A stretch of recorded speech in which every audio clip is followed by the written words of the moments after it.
Day 21. The table of remembrance in the heart of a servant.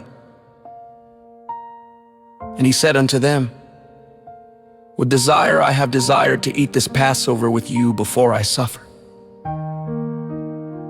Luke 22:15 KJV.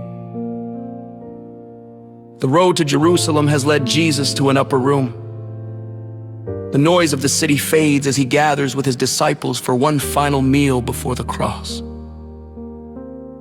This is not an ordinary supper. Every moment carries eternity within it. Every word spoken will echo long after the table is cleared. Jesus knows what this night holds. He knows betrayal is near. He knows suffering is at hand, yet his heart is not filled with fear but purpose. Scripture tells us that before the meal truly unfolds, Jesus does something unexpected. He riseth from supper and laid aside his garments and took a towel and girded himself. John 13:4 KJV.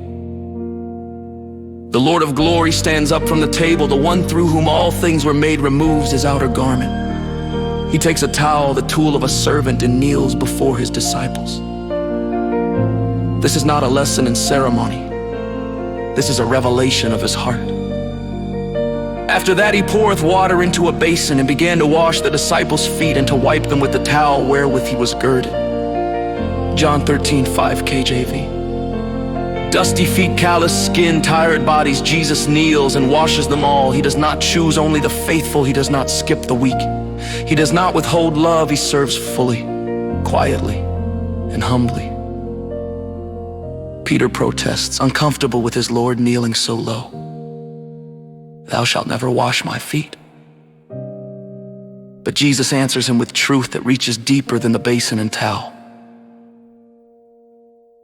If I wash thee not, thou hast no part with me. John 13:8 KJV. This is more than water. This is fellowship. This is cleansing. This is surrender. After he finishes, Jesus speaks plainly. If I then, your Lord and Master, have washed your feet, ye also ought to wash one another's feet. This is the call of Christ. Not to rule, but to serve. Not to be exalted, but to be humble. Not to seek position, but to show love. Then Jesus returns to the table. Bread is taken. Hands that washed feet now break bread. And he took bread and gave thanks and brake it and gave unto them, saying, This is my body which is given for you. This do in remembrance of me. This bread points forward not to blessing alone, but to brokenness, not to celebration alone, but to sacrifice. The cup is lifted. This cup is the New Testament in my blood, which is shed for you. Blood will soon be poured out, not symbolically, not spiritually only, but physically, painfully, completely. Jesus does not ask them to understand everything. He asks them to remember. Remember the love. Remember the sacrifice. Remember the humility. Remember the cost.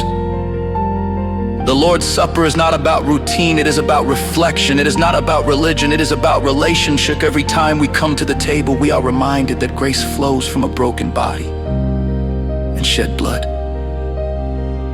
And as the night deepens, the weight grows heavier. Words are spoken that trouble hearts. Betrayal is mentioned. Silence fills the room. The table will soon give way to the garden. The towel will give way to the cross. The bread will give way to the broken body. The cup will give way to the shedding of blood. But tonight, in this upper room, Jesus shows us the heart of God. A heart that serves. A heart that loves to the end. A heart willing to be broken so others can be made whole.